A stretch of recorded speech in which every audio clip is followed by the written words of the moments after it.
नमस्कार, आप देख रहे हैं इंडिया टाउन न्यूज का खास सेगमेंट देश विदेश। आज हम बात करेंगे रूस और यूक्रेन के बीच चल रहे युद्ध की। रूस और यूक्रेन के बीच युद्ध के 2 वर्ष पूरे हो गए हैं। यूक्रेन के विदेश मंत्री दिमित्रो कुलेबा ने संयुक्त राष्ट्र में अपने संबंधों में देश से यूक्रेन के साथ एकजुट होने की अपील की है। कुलेबा ने कहा कि अगर वे ऐसा करते हैं तो जीत जल्दी ही मिलेगी। इस पर संयुक्त राष्ट्र में रूस के राजदूत वैसिले नेबेजिया ने अपने देश के तर्क को दोहराया कि उसने संघर्ष शुरू नहीं किया था। उन्होंने पश्चिम देशों को युद्ध भड़काने का जिम्मेदार ठहराया था।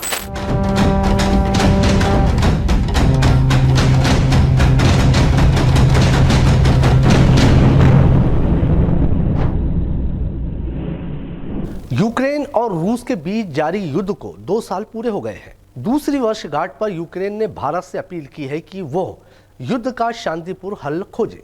Your country is the global leader. India respects territorial integrity and sovereignty of my country. So in that sense, we have a full support. India could be more vocal on it. Could make more actions towards the finding the peaceful solution. We invited and extended our invitation to Indian government to be present at the Global Peace Summit. India has a crucial role because, first of all, your country is the global leader.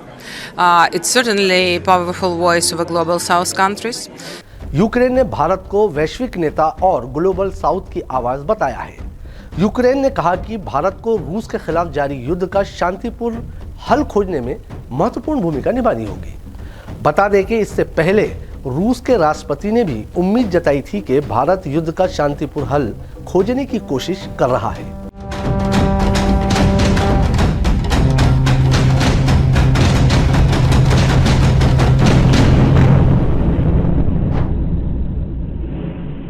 वहीं Ukraine के विदेश मंत्री ने शुक्रवार को संयुक्त राष्ट्र में कहा कि रूस के साथ जारी युद्ध में उनका देश ही जीत हासिल करेगा। इस पर संयुक्त राष्ट्र में रूस के राजदूत वैसिले नेबेजिया ने अपने देश के तर्क को दोहराया कि उसने संघर्ष शुरू नहीं किया था। उन्होंने पश्चिम देशों को युद्ध भड़काने का जिम्मेदार ठहराया। साथ ही आरोप लगाया कि यूक्रेन पश्चिमी भू राजनीतिक महत्वाकांक्षाओं का मोहरा बना हुआ है।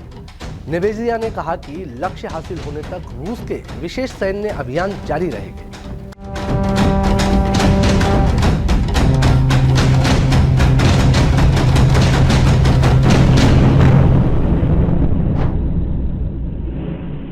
पूर्वी यूक्रेन पर रूस बलों के अधिक क्षेत्रों पर कब्जा करने के बीच यूक्रेन को अपनी रक्षा के लिए अधिक हथियार और धनबल की आवश्यकता है। संयुक्त राष्ट्र महासभा में अपने संबोधन में कुलेबा ने याद दिलाया कि 140 से अधिक देशों ने यूक्रेन का समर्थन करने वाले और रूसी नेताओं को वापस लेने के आह्वान वाले प्रस्तावों का समर्थन किया था।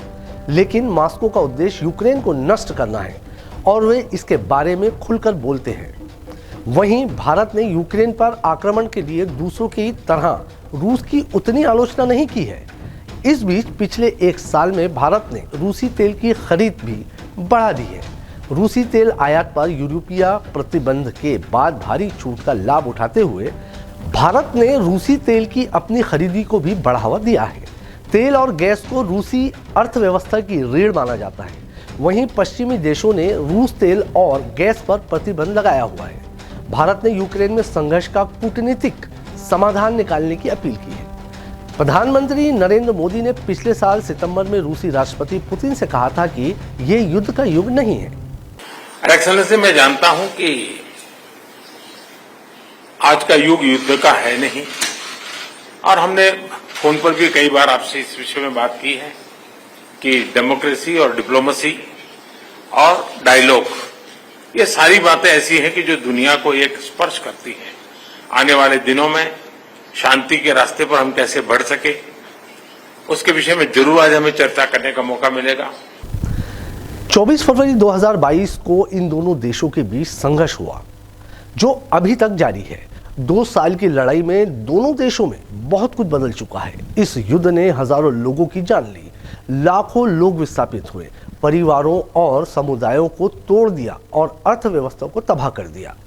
अब यह युद्ध आगे क्या रुख लेता है, ये तो आने वाला वक्त ही बताएगा। फिलहाल इंडिया टाउन न्यूज के देश विदेश के इस सेगमेंट में इतना ही। मुझे दीजिए इजाजत। नमस्कार।